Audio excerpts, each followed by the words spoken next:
Assalamu alaikum. This is Sunday Times and today we are here with Chairman Imran Khan, PTI, and we're going to ask him a few questions and you're going to get to know him a little bit better.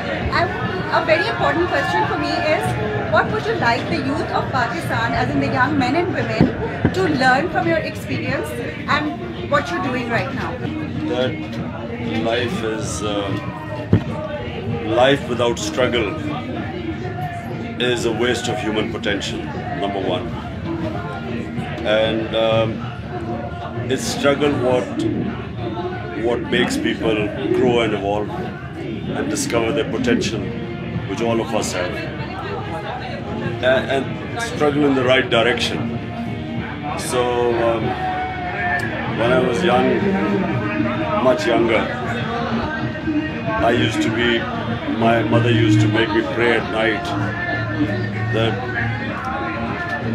Allah show me the right way, show us the right path. And when I was growing up, all my heroes, while I would pray for the right path, but all my heroes were on the wrong path. All the role models were film actors and pop stars and sports stars. So while we grew up thinking that the right path is the boring path, the real path is the other one. But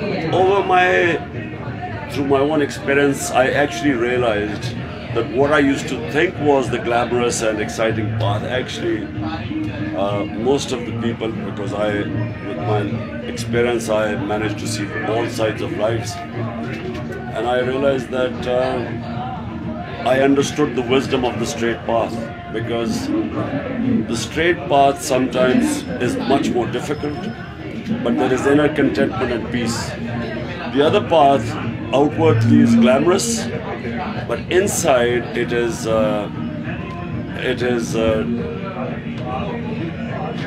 torment. I've seen people tormented. I've seen people devastated by that life, nervous breakdowns, alcoholism, addiction, broken families. So it's only later in my life I began to understand the difference between the two paths. Who is someone you would, ask young people of Pakistan and generally to look up to and take inspiration from? Well, Arshad Sharif, right now, he's someone who the young people in this country should admire, because he was threatened. He knew his life was in danger. He left the country not because he was scared like Nawaz Sharif. He left the country because they had choked his voice. He was standing up for what he believed to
because they command respect.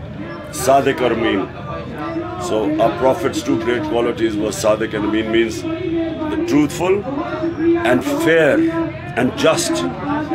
Because a leader, if he's not truthful, he doesn't have the credibility and doesn't command respect. And if he's not fair, then again, you know, people don't respect him, because he must command respect. He must not demand respect.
A top businessman who has not taken the risk of losses.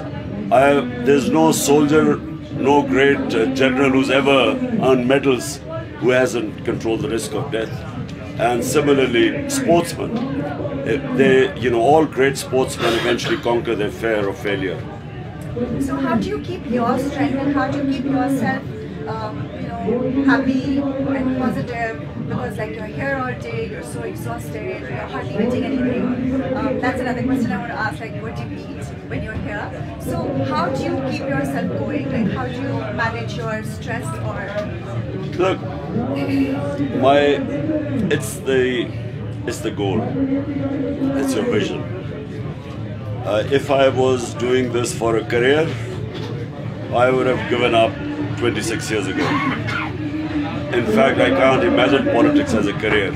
I think if someone told me that, have politics as a career, I would put a gun to my head. Because it is the most, it makes no sense, to go around asking for votes and, just so that you can put a minister or something. So for me, there are two reasons why people do politics. One is career politician. And if you look all over the world, they don't command respect from the people. because they're hypocritical. They talk about serving the people and actually they're serving themselves, and therefore all over the world they're looked down upon. On the other hand, when politics is for a mission, then you follow the path of all the prophets of God. All the messages were in a sense political. But then it becomes sacred when you're actually doing it for a mission, which is what Qaid-e-Azam did. Why do we, if it is our belief that respect and humiliation are from Allah, then why do we respect Qaid-e-Azam? And we will always, because he wasn't doing it for himself. And similarly, Mandela will always be respected in South Africa because he sacrificed 27 years of his life in prison for the people of South Africa. And throughout all the great Sufis of the subcontinent, hundreds and thousands of people every year visit their shrines. Why? Because they came for humanity. So there are two types. And so in my opinion, if I was doing this for myself, then I would have, as I said, got tired 26 years ago. But this is for a bigger cause, for justice and freedom. Justice gives people freedom. You know, why all the prophets stood for justice? All prophets of God, they came for justice.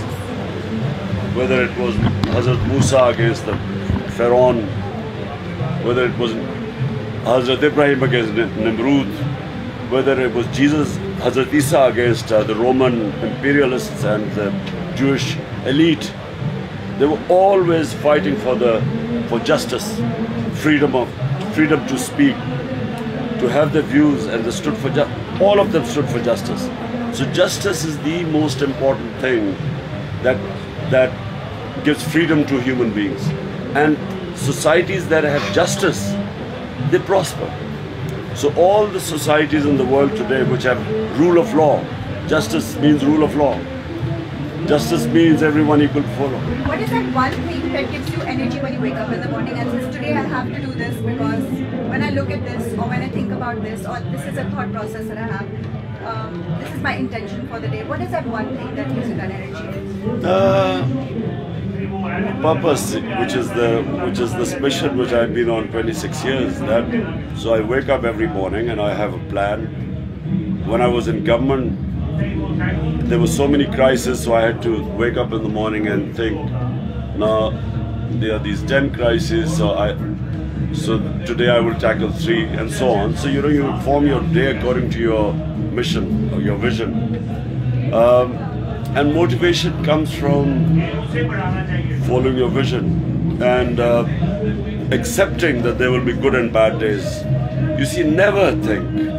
There is no such thing as anyone reaching success in a straight line. It is always in cycles. So you have good days, you have bad days. But whenever you have bad times, that is the time you reflect where you've gone wrong. It's a time for correcting your mistakes. It's a time for analyzing, your mistakes and then correcting them and then working hard to remove them. So anyone in the world who has succeeded in any field, he has always gone through these cycles. And the success is not how you cope with the good times. It's when you're down, how do you cope with the bad cycles. So how high you will go depends on how well you deal with the bad moments. So you've always been considered a fashion icon. Fashion icon? Yes, you have. And these days everybody's talking about your classes. So how do you plan your wardrobe? Look, until I married Bushra Begum, I had once done shopping, I think it was in 1987. Why do I remember? Because I was touring England at the time and Pakistan TV, and so this Italian boutique said, look, if you wear our suit, we will give you so many of these suits. Those suits lasted me for 20 years. Wow. Okay? And I never go shopping. And then, ever since I decided to wear shalwar kameez, my life became easier. Because I never had to worry about designer clothes or anything. And so And I used to, wear any shalwar kameez. The first I used to wear. But who has changed my wardrobe is Bushra Begum. It's she who has actually now, she chooses my clothes. She knows what shalwar kameez to wear, and so on. So she's the one who dresses me since the past 4 years. But before that, I promise you, the first thing I used to see, I used to wear.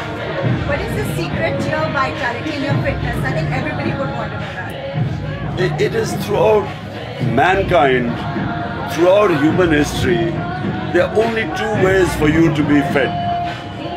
Watch what you eat and exercise. Anyone who wants to have a better quality of life, I don't mean long life, I mean better quality of life, because you can live long and live a terrible life. It depends on these two things, and both together. What do you eat, and how much exercise do you do? Because you see, the human body, Allah has made this human body is, only Allah could have fashioned the human body. And what is it? The more you put pressure on it, the better response. So if you starve yourself, fasting, I get my fittest when I'm fasting. Why? Because when you're fasting, the body is responding to there not being enough food. So the immunity system in the body, Allah has created our body such that immunity system comes into play. And so it fights, the body then fights hunger, body fights if you put it under stress. When you exercise, you put it under stress. So it then responds to that. The moment you stop putting it under stress, the body decays. This is how it's been made. So there's a verse in the Quran that we were made to struggle. Humans were made to struggle. And you achieve how much you struggle. So therefore, and there's another verse. There's a saying of the Prophet that seek knowledge from the cradle to the grave. Now seeking knowledge means you're striving all the time. That's how you learn knowledge. It doesn't mean reading fun books. It means seeking knowledge. So the mind responds to that and it stays alive. And so, you find people at 60 years old, suddenly they retire and they age because the struggle goes out of their life. So, so the critical is, short answer to your question, the more you make yourself struggle, body and eat properly. A message to people of Sunday, who follow Sunday, and the youth of Pakistan. What is the message to them? That there is I keep repeating this saying of Maulana Rumi in my speeches. He said, Maulana says, when Allah has given you wings, why do you crawl on the floor as ants? So we have, all of us have great potential. And because, we don't strive, we don't have big vision, we don't have big imagination, we don't have big dreams, and then we don't struggle, we end up sort of, just like animals. Because animals come in this world, eat, drink, produce children and die. But humans have a much bigger purpose. And Pakistan is a country with great talent, great resources. Allah has given us great resources.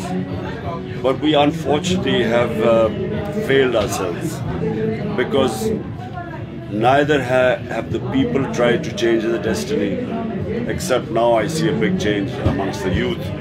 Because when youth becomes non-political, when there's no difference between them and animals, because human is political, because human stands for justice. As Aristotle said, that if there's injustice in society, everyone will take part in politics and oppose injustice, except two types: the selfish and the timid, the cowardly.